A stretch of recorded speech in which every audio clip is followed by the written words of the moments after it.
This week I thought it might be helpful for us to think about the 10 Commandments, or what the Hebrew Bible sometimes calls the 10 Words. But I wonder how that strikes you. If your pastor announced this Sunday that he was going to preach for the next 3 months on the 10 Commandments in Exodus 20, verses 1 through 17, would you be thinking, "Oh, that's great"? Or would you say, "Oh, groan, not again"? The commandments get a fairly mixed review these days, including among some Christians. At least until somebody wants to remove them from some public space, and then it can be surprising how violently some Christians react who don't usually give much thought to the commandments. There's a kind of atmosphere that surrounds the expression, the 10 Commandments. And rightly so, because when we read the account of God giving them at Mount Sinai, Moses' experience is even more spectacular than it was at the burning bush. The event was surrounded by thunder and lightning and a thick cloud. At the foot of Sinai, the people trembled. Truly, God revealed himself as a God of power and might and holiness and righteousness.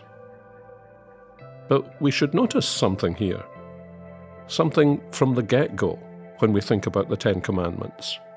It's this: they were given by the God of infinite holiness and righteousness, but they were also given in a context of grace. I think perhaps this is the single most important thing to remember. God's law is given in the context of God's grace. How so?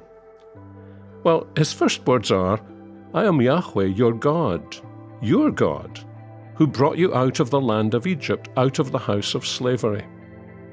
This is the same great I Am who told Moses that he had heard the groaning of the people of Israel, remembered his covenant, and added, "I will bring you out from under the burdens of the Egyptians. I will deliver you from slavery to them.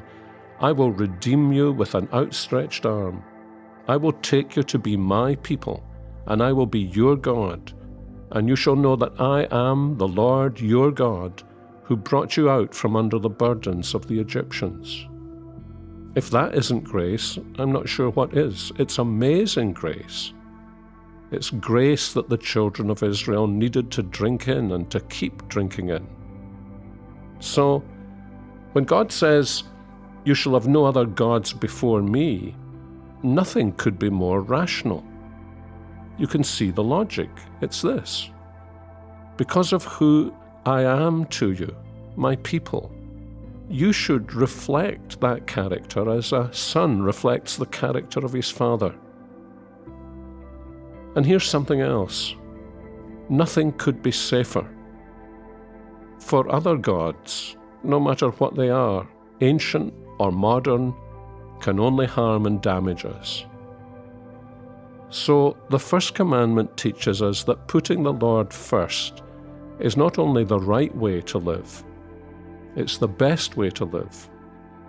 And something else, it's the safest way to live. And we'll find out more about that later in the week.